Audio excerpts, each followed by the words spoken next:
Okay. Howard, are you there? I am here. Awesome.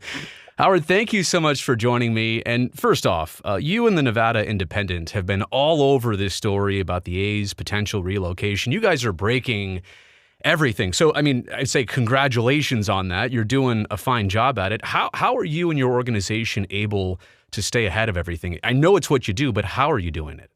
It's a team. Myself, Tabitha Mueller, we have a whole team up in the Carson City Bureau that are with the legislature going on. I cover the gaming industry and tourism industry down here in Las Vegas, that's statewide also. So we've kind of been involved with it. Really, I've been following this the last 2 years quietly. I don't, not much. I wouldn't do stories every day. We did a couple of, stories in the last couple of years, especially when the A's first started looking here in Las Vegas, when they said they were on these parallel path between Las Right. Vegas and Oakland. And they talked about 20 different sites. Some of the sites we were familiar with, they were out in Henderson, Nevada, which is a city suburb of Las Vegas, that had toyed with trying to attract the Arizona Diamondbacks here a few years ago. Right. And there's a site out there in Henderson. We got some photos of that. And it boiled down. There was other sites up here in Sutherland, where I live in the far west end of town. Howard Hughes Corporation had offered them some land up here for free, basically, Right. to build a stadium. But the A's had really focused on the resort corridor, which is the Las Vegas Strip in that area. And that's where the real focus really became in the last, I want to say last year, but maybe a little less than that. I mean, they were really focused on sites around the Strip area. And so let's just dive into the location, since that's where we should probably start. I mean, yeah, the A's did begin with 20 some odd sites, and then they kind of whittled it down to maybe three favorites that we heard about: Festival Grounds, the Rio site, and this Tropicana site. Then there was the different site. There was the binding purchase agreement for the Wild Wild West site. Now we're back to a few. I don't know if anything's off the table or everything's still on the table, but my question is this: the way that politicians view this, the way that the public is viewing this right now, multiple sites, is that breeding more confidence to have multiple sites, or is it breeding confusion to have multiple sites? A little of both. I mean, it seemed to be that kind of wheeled up as the favorite was the Festival Grounds, and most recently, because that was on the north end of the Las Vegas Strip, Right. clean slate of land, owned by Phil Ruffin. Phil Ruffin owns both Circus Las Vegas, which is how he acquired the Festival Grounds when he bought that from MGM Resorts, and he also owns Treasure Island. That seemed to be the focus. A lot of the casino operators on the north end of the Strip were really excited about it. The north end of the Strip has kind of not been as developed as much as the south end of the Strip, where City Center is, where all these other major projects went in over the last, before everything stopped in about 2010 with the recession. Right. Um, that seemed to be the focus on the site, especially the north end guys. They were really up for it. But I finally reached Mr. Ruffin the other day, or last week, I think it was. I got an email back from him, and he said he couldn't come to agreement with the A's on the site, and he wasn't going to sell it. The economics weren't working, and he's a very shrewd businessman. He's a billionaire, and he held on to it. Yeah. So that's really what happened there. They were really. What's interesting is the Tropicana site, where it is right today. That was when they first kind of focused on last year. Came out, and everybody couldn't really figure out how you're going to fit a stadium in with the hotel casino. Right. The chairman of Tropicana, Soo Kim, he's a hedge fund. He's the hedge fund of. So let me take that back. Soo Kim's the chairman of Bally's Corporation, which owns the Tropicana. It's a hedge fund, very wealthy. He's been involved in gaming here in Vegas. He owned a small casino called the Aliante. It was part of a bondholders that got it through bankruptcy, ironically from Red Rock Resorts. Wow. back in the late 2000s. So yeah. So but we were all kind of figured that out, and it kind of went away with the thought of the Festival Grounds. The Rio was out there. We didn't know the extent of the Rio until after they focused back on the Wild Wild West site. And that site's, in total, it's like 100 acres. Right. And it was Red Rock Resorts, big locals, casino operator here in Vegas. the Fertitta brothers, who used to own the UFC. They're the primary operators of Red Rock Resorts. They had a plan back in the late 2000s to build Viva on that site, which would be very much like a smaller version of City Center in some ways. It's going to be a massive site. They even had an idea for an arena for the UFC on that site. So, I mean, there was a lot of talk, but then the recession hit. Red Rock State, at the time they were known as Station Casinos, they went into Chapter 11 bankruptcy reorganization, and they came out of it as Red Rock Resorts. So the site's just been sitting there. And last September, they announced they were all of a sudden announced they were closing the Wild Wild West Casino, old, very small, truck stop-ish casino right there on Tropicana and just west of Interstate 15. Closed it, demolished it. Mm-hmm. That's all we heard. that was kind of it. Dave, when they first announced they were getting buying 49 acres from Red Rock Resorts for the casino, right, and then have like an agreement for another 8 acres. Dave Cavell, when I interviewed him, the president of the A's, he told me that was their favorite site. Mm-hmm. That was the preferred site they had, and it came back on the market, is how he put it. So, got it. Lo and behold, a week later, they're over at the Tropicana. Right. And so between these two sites, I mean, it does seem like, and the sentiment that I've gauged is that locals prefer the Wild Wild West site, and obviously the tourist interest would be at the Tropicana. Is there any other main distinguishable differences? I know it's only a couple blocks. It's literally on the same street, but it seems like worlds apart. What's the two sites? We have a huge, I don't know if you've been in Vegas at any time recently. Many times. Well, they're doing a redevelopment of the Tropicana interchange. Right, over the I-15, right? Over the I-15. Yeah. It's a huge redevelopment going on right now. A lot of it being done because of Allegiant Stadium. Right. That was the, that's been a big issue, trying to get traffic in and out of that. So it's going to be a real good interchange. So I don't think it really matters for locals if it's on one of those, one side or the other of I-15. They would go to the locals would go to the Strip, though. You don't see that as a deterrent. That's going to be a challenge. That always is. But then again, the locals go to the Strip because that's where T-Mobile Arena is for the Golden Knights. Absolutely. I'm going there tonight for Game 5. So yeah. And there's a lot of construction going on around there as part of this interchange at work. So yeah, that's locals will go. As long as, and this is a whole other subject, as long as it's a compelling product to go see. Right. So that's going to be the big issue. Right. The difference of the two sites, it really boils down to economics. And I think that is part of the reason why they came off of the Wild Wild West side and moved over to the Tropicana. The challenge was the $500 million in public money. Sure. Yeah. I'm not an economist. Me neither. I barely passed math, in college, but they were trying to make the economics work. Yeah. The tax package. And the best way to explain the tax package, it's almost like a user fee. And I'll use for example, Allegiant Stadium was a $750 million public money. That's all on room taxes. They created a room tax. If you go stay on the Strip, stay anywhere, whether you're going to an event at Allegiant Stadium or just in town to go have fun in Vegas, there's a small percentage of your hotel room tax that goes to help pay off the $750 million in public money at Allegiant. Right. The site at the $500 million site, $500 million package connected with the Wild Wild West site. That was only going to be all the taxes based on what was spent at that 49 acres. So the A's are going to have the stadium, you're going to have this entertainment district with restaurants and retail. All those taxes, that would go to pay off the $500 million. And there were some questions about that. There was also, the A's were purchasing the land from Red Rock Resorts. So now, and we don't know the price yet, what the price was on that, because Red Rock Resorts, the deal hadn't closed. It was an NDA, I think, too, right? Well, it was an NDA, and because also Red Rock would have eventually disclosed it because they are a public company and would have had to be disclosed. Right. So now you move over to the Tropicana. they're working with Bally's corporations, like I said. It's a Right. casino company. They're they're out of Rhode Island, in 14 properties in 10 states. They bought the Tropicana. They bought the operations of the Tropicana last year. The 34-acre site is owned by a real estate investment trust named GLP, Gaming and Leisure Properties.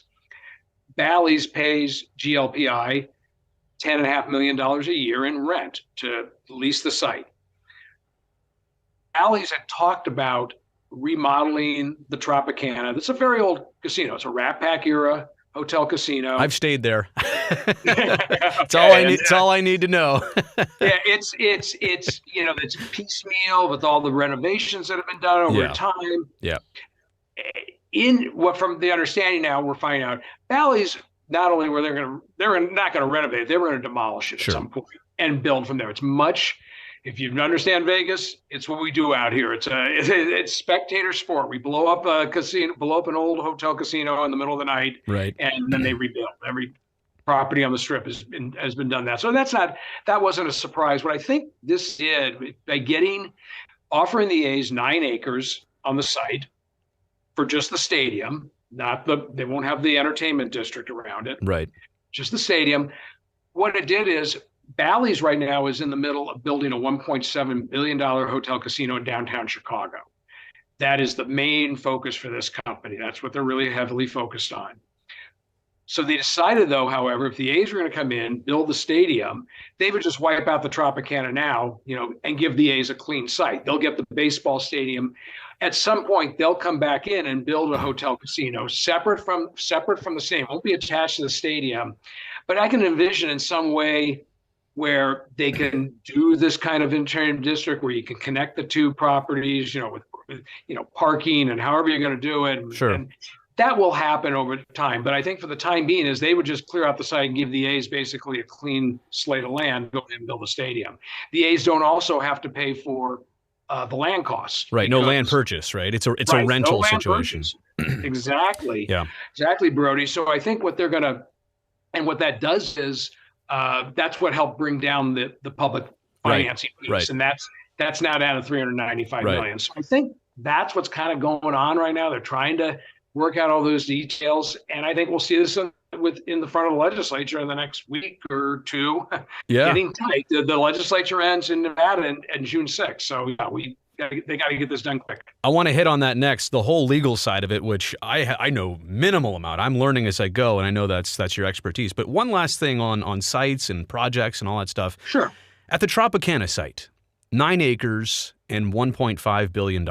It seems like, I know this, 9 acres is very tough to put a big league ballpark on that acreage. I've been to almost all of them around the country, even places like Pittsburgh, that's 14 acres, San Francisco's 12, and that's pushing it. I mean, that's already tight.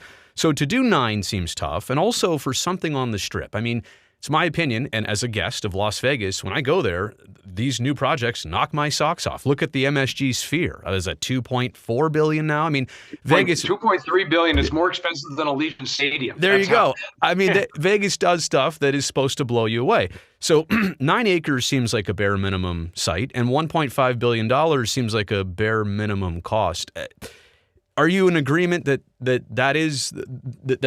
viewpoint is accurate, and can they still do something special here for those values? I think we want to see renderings and the plans and everything. I think that's what we really need to see to understand this, on how they do it. The A's have said it. Remember, this is also 35,000 seats, which is smaller, I think, than the stadium in San Francisco. I think it's smaller than the stadium in Pittsburgh. It's significantly smaller. Yeah, those are 40s and low 50s. Yeah. Yeah, so they've held on to 35,000 seats. I've seen somewhere it's at 30, but it's 35,000 seats. They want to do the retractable roof. Right. Trust me, you don't want to go to a baseball game in the daytime in July out in Vegas. So I think that's part of it, and I think that I think we just really need to see these renderings, what the plans are, how this is going to look, and I imagine they're going to ask those questions if this comes in front of the legislature soon. Yeah. Okay. So let's get to that. The A's hired their lobbyists back in January, February, put them into motion at the start of the legislative session. But here we are, like in May, down to literally the final days, but more like weeks until this legislative session is over. It's 120 days. It only happens every other year. How will legislators respond to this time crunch? Is there any precedent on situations they've been in before under a time crunch? Do they have enough time? Can they actually get this done, hypothetically, if this is presented within days? Listen, back 10 years ago, 2013 legislative session, there was a bill in Nevada, in the legislature, to legalize online poker in Nevada. I'm sure that went like this, right? It did in a day. Yeah, okay. A hearing in front of the Assembly, vote by the Assembly, a hearing in front of the Senate, a vote by the Senate, governor signed it. Now, it did that happen because you had all the leadership on board. Okay. And the governor was on board too. Now, this can be done. We've got there was just an announcement, bill dropped yesterday. For Sony, right? For Sony, yeah. to build production studios here. Yeah. They got to get that done. They got it looks like they have a lot of, bipartisan support for it. I think the bipartisan support will be there. There's a couple of things that have gone on since the announcement on the first site, the Wild Wild West site. The Southern Nevada Building Trades, the big building labor organization, they signed a project labor agreement with the A's. That was done, and the head of the building trades told me it goes with the A's. It wasn't based on that site. It goes wherever the A's are going, so it doesn't matter where. Yep. So that's a lot of union jobs, and that kind of pushes some buttons in one direction. Right. All the chambers of commerces in the Southern Nevada, Las Vegas, Henderson, all the different chambers put a joint statement out in support of the A's. Those are all relatively expected, though, right? Obvious and expected. It's expected, but it gives you some cover, I guess, in a sense. Momentum, yeah.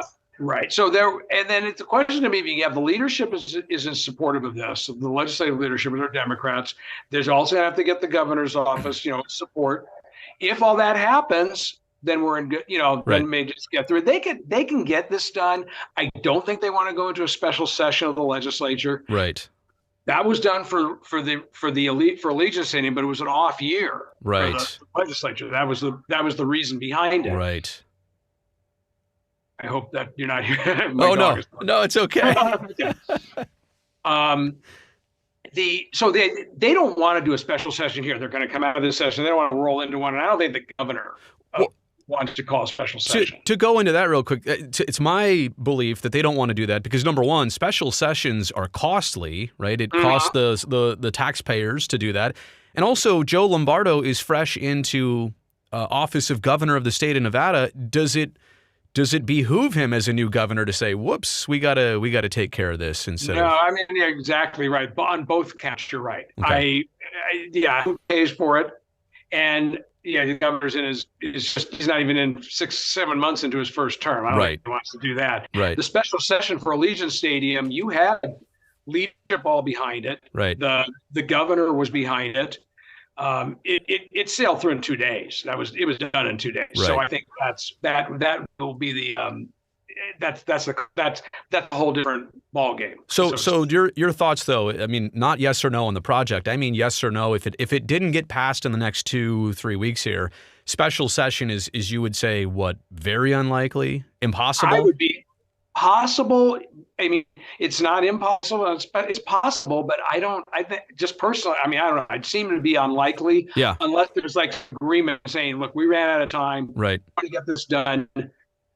They'll do it. They do the specials. They do that. Unless it was that, it would have to. If there's a special session, it's getting done, right? Basically. Right. Oh, okay. yeah. I can't imagine going to a special session and killing it. Yeah. Hey, give me an idea of just this process. I guess somewhere in my life I never learned about Nevada politics or government. That's okay. I'm a California guy. So am I. Yeah, Los Angeles, right?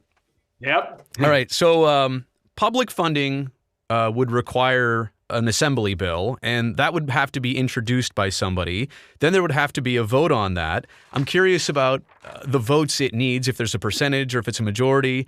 And then I'm wondering, I've listed everything here. And then if there's a public comment period, and like you said, how quick all this could go. So that's a lot of questions. Maybe try and outline the process of what would have to happen here, start to finish. I'll give you my rudimentary opinion. I wish Tabitha was with me here because she can explain it better. Okay. Because this is actually, I've been in town 40 years. This is my first time really covering the legislative process on something. Got it. Okay. I cover gaming and I've covered sports and all that. Right. It'd be a hearing, a committee hearing would handle it, and then it has to be passed out of the committee, and which would be most likely. Then it goes in front of the entire House, which most likely be I guess you said, the Assembly. Right. Assembly is it's a simple majority. It's basically tax neutral because it's not a change in tax structure. It's a tax district. Right. So that's how they'll get around that. That's what they're getting around with this production company. With Sony, right? Yeah. This facility. So that's all it needs. If it passes out of the Assembly, it goes to the Senate. Senate committee would have a hearing on it, and then it goes to the full Senate, and then if they approve it without any changes, it goes to the governor for signature. Is it introduced by a single person? Is it at least brought to the table, presented officially? No. I don't know. It's okay. usually one. It's usually the bill is backed by at least one assembly member. Sometimes it'll be a couple. I don't know that part. That's what it looks like will be. And because it's finance, it would go to the assembly. So yeah, we're just trying to see where where this is all going to play out. You know, we obviously witnessed years of a process here to get the Howard Terminal site to where it was. And there were, I kid you not, hours of public commentary. And that's fine. I mean, that's due process. It's part of it. Some of it is a bit fatiguing, for and against, to be honest with you. I'm curious, though, in this case, I mean, for those who really support this or those who are totally against it, is there even the ability for the public to have their say on it before legislators do what they do? Exactly. There is. I should have mentioned that in our law, we have public comment. Okay. Public comment session. And in the legislature, it's after it's in the committee process. Okay. So they will, the way, because I've been watching it on several other bills that they've come through. Right. The proponents will make an introduction, then you will introduce the bill. There'll be a whole bunch of people coming in support of it, and then those opposed will have a chance to speak. And then there's public comment section. So it's a process. Everybody has a chance to weigh in, and so that's why I don't see this happening in a day. Okay. Right. It's going to drag out. So but then there is a chance for the public to comment. They always have Got it. And then my other question would be, this would be an assembly bill, right? That gets. That was my understanding. Yeah. And that was Tabitha told me it was an assembly bill. Yeah. And that's our understanding. That's what I think will go in that way. So I don't know if you're certain on this or not, but is there any way an assembly bill is passed? And then is there any other public way that it would be reversed or delayed? Is there anything with a vote or the next election cycle? Like, once it's done, is it done, or is there anything that could jeopardize it? It seems like it would be done once the governor signs it. Then it's done. Okay. Assembly, the only thing that could kind of extend the process is the Assembly passes the bill, but then it goes to the Senate, and then the Senate makes some changes to it. Right. And it has to go back to the Assembly to approve it. It's very similar to what goes on in Congress. It has to go back to the other house to approve it. If they make any changes, then the Senate has to approve those changes. But if it goes back, then it goes back to the Assembly to approve it, and boom. And that would be the only thing that would delay it if there's some changes made. But I don't know if there would be, at that point. Yeah. I think it's just going to be everybody will want to extract their pound of flesh somehow and move on. So we'll see. You're a journalist. I'm definitely not. I'm just, a broadcaster curious about this entire situation. So I'll try and ask this fairly. What is your instinct about, and I know you don't know the language. That's what we're all waiting for. Right. If there is even something close to reasonable language, does this pretty much go right on through? Not without a lot of arm twisting and hand wringing and trying. And remember, these are these people up for office. The Assembly, they're all the whole Assembly's on the ballot every 2 years. So they're up in 2020. What are we at? 2024. 24, right? Yeah, they're up in 2024. Part of the Senate will be up in 2024. So yeah, they have to go sit in front of voters. So they'll twist and turn and try to figure out how to vote one way or the other. My gut feeling is if it's gotten this far, if there's actually a bill, then I think I can't imagine unless something really crazy happens. I think it will get through. I mean, but I don't want to. I've been 50-50 on this on the whole way. I've been since this all started.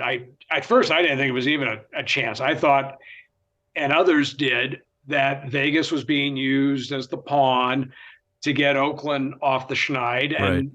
and do the stadium there. They really wanted the Howard Terminal. Right. That whole. I mean, I saw those plans. They're Oh, beautiful. I know. They were beautiful. I've been on that one for years. I know. Yeah, I mean, so there was that. But then now Oakland thinks they were pawns and just because the A's always wanted to go to Vegas. We haven't heard from John Fisher, the owner of the A's. He's not been public at all. When the Raiders came through, it was Mark Davis. And you saw Mark Davis everywhere. He's right. He's a figure. Yes. Oh, he was there. He was everywhere. We have reports this morning now that you probably heard that Tom Brady may be buying a piece of the Raiders. I saw that. Yeah. So surprise.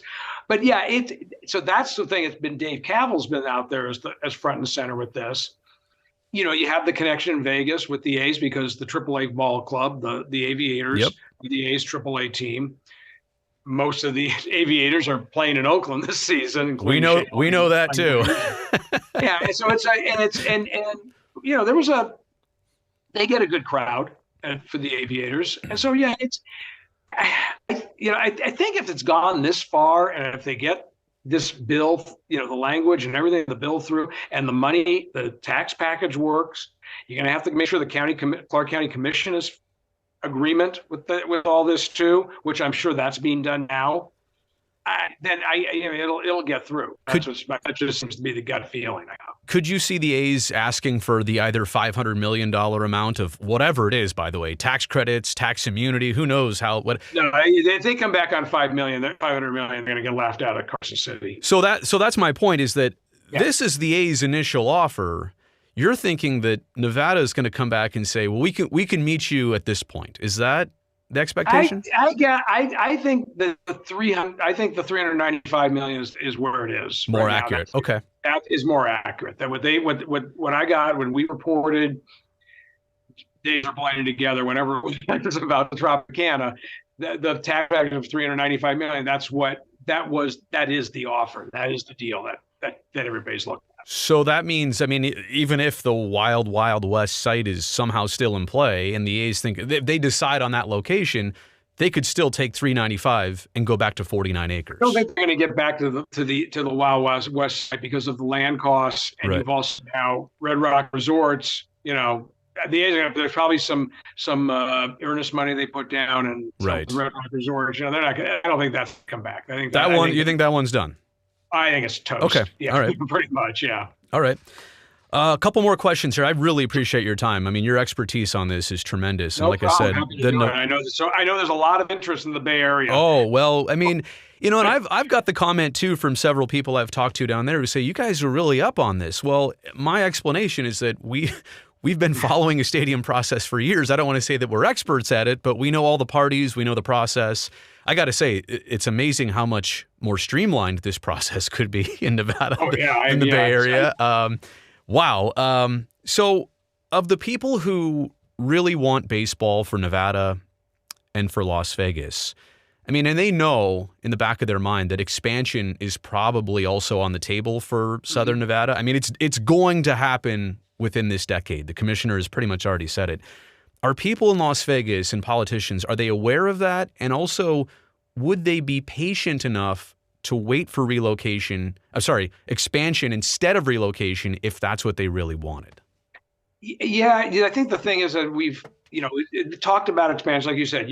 We haven't really, commissioner hasn't said much. We don't know. You'd have to have an ownership group that comes forward here that would, to do this. How to put it? I guess taking the A's would just seem to be easier. Exactly. The other fact is we haven't even discussed. I mean, the A's don't have a really good ball club right now on the field, and what we believe is that they'd come up here, they'd play at least a couple of years in the Aviators ballpark, right? this gives them time to build a fan base here. Well, but let me ask you this: that's the challenge for the team. If they come here, they got to build a fan base. Is there struggle on the field right now? I mean, I think any sports fan knows, and I mean, Las Vegans know this too. By the way, am I saying that right? Las Vegans? Las Vegas? Okay. What, Las Vegans? Las Vegans. Okay. Yes. I never knew. Nevada residents, whatever. I know they're not all vegans, but they're Las Vegans. So, but I mean, like I've heard that comment about, well, the A's they're not doing so well right now. We're not sure if we want them. But I mean, everybody knows sports is cyclical, right? I mean, like the Golden Knights will have their rough years. They've already had their great years. So I'm curious, like, does their record right now actually play into what politicians might think for 30, 50 years? That doesn't play to politicians and how this vote. No, it's just the way I look at this. I've been here 40 years. I came here from Southern California. Yeah. You never thought I'd see an NFL team, or never thought what we're seeing now. How about hockey? Yeah, well, that's what I was getting at. Yeah. The Knights came in. The NHL comes in. MGM builds the arena. The Knights come in. Go through the expansion draft. Everybody just was like, basically considered they're going to stink this year. They're an expansion team. Stanley Cup final. Right. That's what was. I was sitting there game one going, who could imagine this? That I know. The expansion team is playing for the Stanley Cup. So we got spoiled. Yeah. The Raiders have come in. They haven't been that great on the field. There's a lot of question marks now for this year. But everybody's all excited because the schedule was announced yesterday. Right. So, I think, that's not really playing in what the A's are doing on the field now. People are watching. They're seeing 2,000 fans last night or something at the game. They also know that Coliseum is an awful place right now. But do they also know? I think there's a backstory. It's the venue. I mean, that's definitely a part of it. But I think the trajectory of where the team has been and certainly actions. Mm-hmm. I mean, I think when I hear the attendance criticized, certainly that is a visual, but I also think that's low-hanging fruit. Right. It's they know, people know it's talk. Listen, there's a lot of talk going on about the coming here. There's people that want to see baseball. There's also people that don't want to see any public money going toward it. Right. I want to see people have read up on John Fisher. They know what he's worth, his history. Let him pay for it. And that's what that's some of what the public says. That's why where this explaining this tax package and how it's going to work, that's going to be the biggest, not the location. I mean, the location is fine. The Tropicana, no locals go to the Tropicana. It's an ice storm. It's just, you go there for whatever. It's sad. It's too bad, but it's an old Rat Pack property, and all the Rat Pack properties are gone. They'll figure out a way to do it fun, and they'll put in a movie or something and blow it up like Mars Attacks or whatever. But I just think they did with the Landmark. I think that's the focus really is going to be is the tax, and that's where the public, you got to sell that to the public, and that's now the thing was public wasn't in favor of Allegiant Stadium, the $750 million public money for Allegiant Stadium. Right. It got through because NFL is the NFL. Everybody loves the NFL.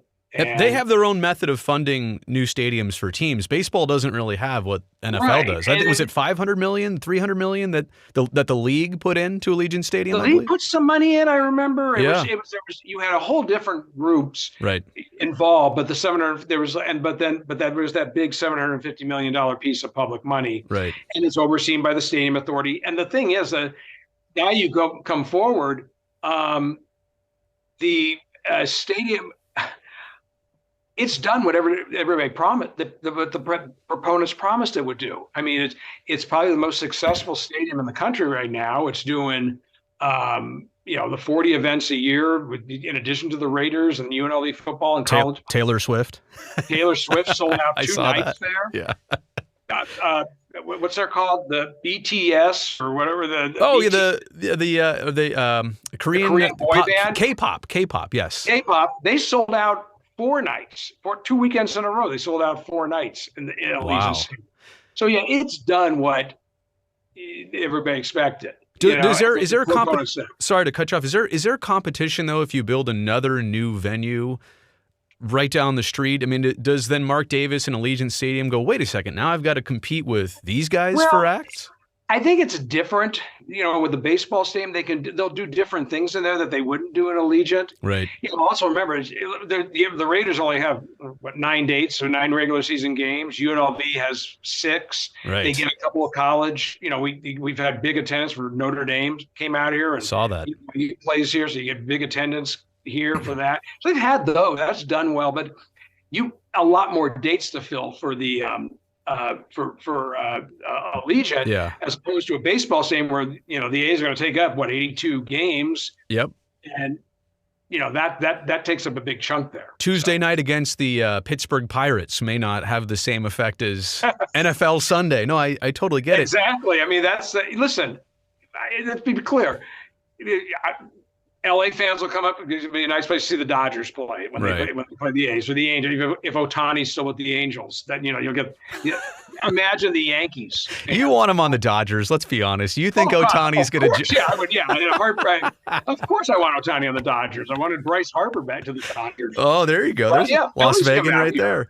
Listen, Vegas is full of people from every. Their residents came from all over. So brought our allegiances with us. The A's are predicting, first off, the 70-30 mix of 70% locals, 30% tourists to fill out a ballpark on a nightly basis. They've also said that a new stadium, no matter where it is going to bring 400,000 new visitors to Las Vegas annually. And just for context, Las Vegas, I think right now, the last thing I know is 40 million visitors per year. So it's like 1%. I mean, do all those numbers... do they jive with you? Do they make sense? Or are they close or are they far? Like I said, I'm not an economist and I'm not a math guy, but the company that put this together, Applied Analysis, they've done this forever here in Vegas. They're very good. Mm-hmm. So you kind of trust their numbers. They were right about a lot of things with Allegiant Stadium. Mm-hmm. So you kind of trust their numbers a lot, and I think I mean, 400,000. It's kind of seems weird. In July, especially, those are the slow months. Right. Maybe you're at July, August, but I guess time will tell if it plays out. I mean, Allegiant Stadium, they thought the personal seat licenses that would be sold for Allegiant Stadium, they figured about 20% or so would be out of state. It's actually more like 40%. Wow. Because all the Raiders fans from Northern and Southern California fly in, fly out. Wow. They're still coming in. Yeah, they come in for the games. It's all the little motels that are around Allegiant Stadium on Raider game weekends look like Raider Nation because the fans buy them out and party there all weekend. It's all the Raiders crowd from LA and the Bay Area have followed the team here. But is that apples and oranges to the A's? Because I'll be honest with you, I'm 42, went to my first A's game at the Coliseum 41 years ago.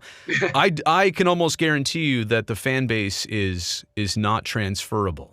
That's exactly. Yeah, it's very different. I mean, it's not the 70s A's fan base that from the great teams with Reggie Jackson and. But it's also because of it's also the situation. I mean, look, the Raiders, they were LA they were Oakland, then they were LA, then they were Oakland, and now they're Las Vegas. I mean, the A's just I don't even know if it's a certain time period, but I think the situation of them doing this process would leave nobody with an appetite to continue following them, a Southwest flight away even. I don't think so. I think, you have to be a really diehard fan. And I mean, the Raiders are a diehard fan base, and football is much different from baseball, obviously. Yeah. Like we said, it's one game, 9 games, whereas baseball, I still don't understand people who can buy season seats for 82 games a year, but or how about broadcast all of them? Yeah. How about a guy who does 120 games, Howard? Yeah, wow. that would be going. A couple more things, and then I'll let you go. I mean, again, I appreciate all of your time. You're such a busy guy. Breaking news. I'm surprised nothing's happened here. Is Governor Joe Lombardo the biggest ally of everything here? Does he have to be? Does his influence matter the most? It sounds like he's pretty much on board. How much weight does he truly carry versus everybody else who decides? His weight will matter. If he was dead set against it, it'd be dead. But he's kind of played it close. He's met with the A's since he took office. So they're following it, and but he's not, he wants to see what comes out of the legislature first. Sure. It was different with the Raiders or the governor of Nevada, Brian Sandoval at the time, who was the governor at the time. He was, behind it. What was interesting is that Lombardo, the former governor, Steve Sisolak, who Lombardo defeated in the election, he had met with the A's, but Sisolak was a huge proponent of the Raiders coming too. He was very involved with Allegiant Stadium. And he, as governor, though, he was kind of, let's see what you bring us first to the A's. He wasn't jumping on board with it. So, but Steve Sisolak was also governor when Vegas got the Super Bowl for next year, the Formula One race that's going to come, this year, November. So, yeah, Lombardo was just in Miami last week to see the Formula One race. So, and see how it's done there. So, yeah, he's kind of be curious to see what he's playing it close, but he's not for or against. He's playing right down the middle right now. I've made the Vegas buffet reference a few times because I think it's like so perfectly applicable to professional sports in Las Vegas. So, I mean, your eyes sometimes are way bigger than your appetite. And to think about 5 years ago, 6 years ago, there were no Golden Knights, there were no Raiders. Now you have those two teams, maybe a Major League Baseball team, maybe the NBA, maybe the MLS. F1 I know is definitely coming based on all the construction now. You've got the WNBA. Is there at least a back of the mind thought that before we love expanding, but we got to hold our horses to a certain degree, or is that counter to what Vegas is? Probably counter to what Vegas is, but at the same time, I've looked at it. Because I've been following sports and all this for years, and some cities. There's only a few cities I think left with all four major sports leagues. Yeah, right. In the cities, and Phoenix is an example. They have all four major leagues. They're still trying to get a stadium done for the Arizona Coyotes, and that's up in the air. Very well aware of that one too. Back from looking at leaving a few years ago. Yep. So, yeah, I think that's really the challenge that everybody trying to get their arms around. I think this is more, the NBA would be more plausible than Major League Baseball. And that's going to happen, I believe, because of the development on south end of the Strip, way southbound by the Strip and Blue Diamond Road, Tim Leiweke, who built Climate Pledge Arena in Seattle. He built an arena for the Islanders. He's done arena. He did LA Live with that whole area where the Lakers and the Kings play. Yep. He is building a hotel casino with an arena component that's run by Mark Bedane, the former president of the Raiders. So that seems to be, the NBA seems to be, and the timing 3 years from now is when they would open. That seems to be plausible that would happen. The NBA would expand, so Vegas would get an expansion team. Who owns it? Apparently LeBron James and Floyd Mayweather Jr. both want to own it. So good luck. Yeah, there's that. So yeah, I mean, we're kind of okay. Do we need to put some brakes on here? Let's let the Raiders and the Golden Knights, play out. So I don't know if this doesn't happen with the A's. Yeah, Vegas will probably go all in. Some group will go all in on expansion if and when the Major League Baseball expands. And yeah. I don't know. There's a time frame that hasn't really been discussed. They're still trying to figure out, I guess, Tampa Bay Rays situation. It's Oakland and Tampa. Honestly, Oakland and Tampa. And I can also tell you straight away that the commissioner's got a very good eye on Nashville. There's a group there with my friend and colleague Dave Stewart. He's behind the ownership group. Nashville, to me, seems like a slam dunk. And honestly, I think Las Vegas, I know Salt Lake City's in that mix, but Las Vegas seems like a slam dunk for, eventually down the road if they want it. Didn't the commissioner say he wanted to see, he put Vegas up there as a target? He said for sure he would like to have 32 teams, and basically we all know what needs to happen. 2 resolutions before those 2 teams. And this same situation I know is playing out between Tampa and Orlando right now. Same thing with Oakland and Las Vegas.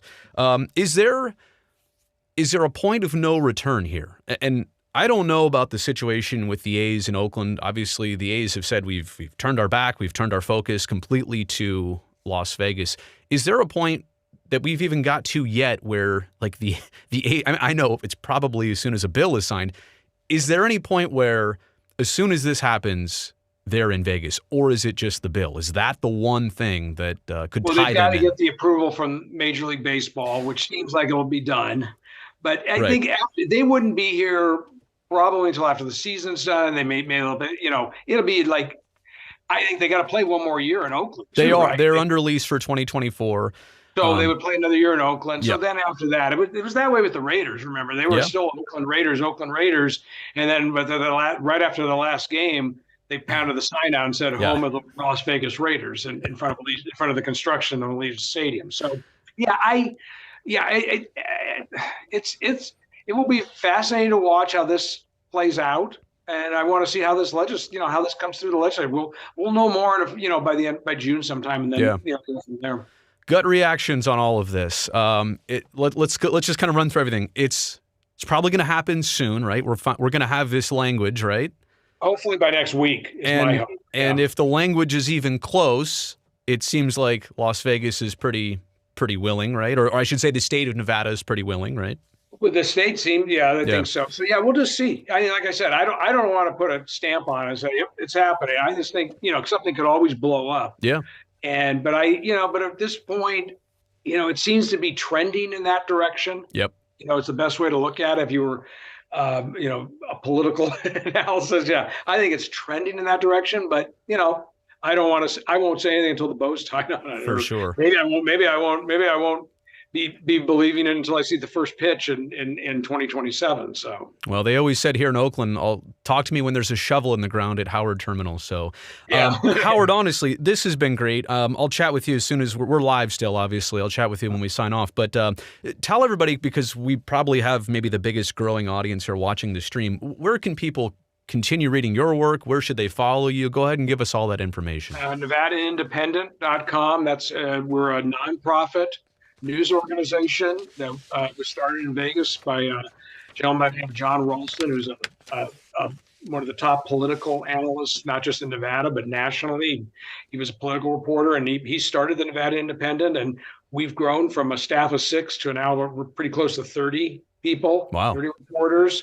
I came aboard 2 years ago to cover gaming. Here, lo and behold, here I am covering baseball stadiums. But